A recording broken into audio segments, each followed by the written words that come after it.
Hello and welcome. In this video I'm going to show you how to ace the first mission in Driver for the PlayStation. The game was released in 1999 and to this day people are still asking how to do this mission, and it is widely considered one of the hardest things to accomplish in video game history. However, I assure you that it's not that bad, and by the end of this video you'll be able to do it 99% of the time. First off, your biggest enemy is the timer, but if you follow this plan of attack, you should have plenty of time left over by the time you're done. Second, there are two tricky things here that drive most people insane: the reversed 180 and the slalom. Both are easier than you think, but what I'm going to show you is a step-by-step method to knock this mission out of the park so you can get into the meat of the game proper. Practice each step, and don't be afraid to restart the mission when needed. Right off the bat, you can knock three things off the list. Start by holding the circle button before you gain control and you'll burn out towards the wall. Just after the tire stops squealing, hold down the square button to brake before you hit it. This takes care of burnout, speed, and brake test. Now comes the first tricky bit that most players struggled with: the reverse 180. From your brake test, keep holding square until the car starts racing backwards. Once you get up to speed, let go of the square button and simultaneously slam the stick to the left or right. Then when you're about here, throw the stick to the opposite direction. Your front should come around and the car does not actually have to do a complete 180 to get this off your list. If you're struggling, this is the perfect sequence to keep trying with restarts: burnout, brake, reverse, 180.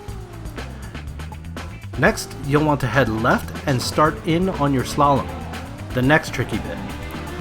The slalom needs you to weave through the pillars on one side of the garage, but what most people don't realize is you have to turn around and come back to your start point.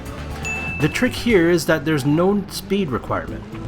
You can do this as fast or as slow as you want to, but the game is a bit wonky and sometimes throws the car around too much. If you find that you're spinning out, you're going too fast, and if you're making super wide turns, you're going too slow. Tapping the gas in a rhythm while weaving will let you get comfortable turns. That said, do it however you need to.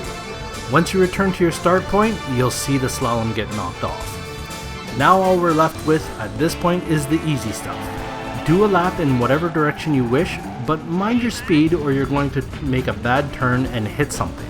Finally, when you're done your lap, gather some speed in the center of the garage and hold the triangle button while turning. This is your handbrake button and it will invariably turn you around 180 degrees. Then it's a simple matter of holding down your burnout button, also known as the circle button, whilst holding the stick in one direction, and you'll eventually do a 360. And now that you know how to do each step, just string it together and you'll ace this mission with flying colors. It's really easy once you know what it's looking for and how to do the trickier challenges. Alright, so let's recap. You're going to hold circle, burn out, hit the square button, hold it down, let go, left, right, and now you're going to do your slalom. Just take it easy, relax, and don't freak out. And then once you get around to your start point, you're going to go and do your lap.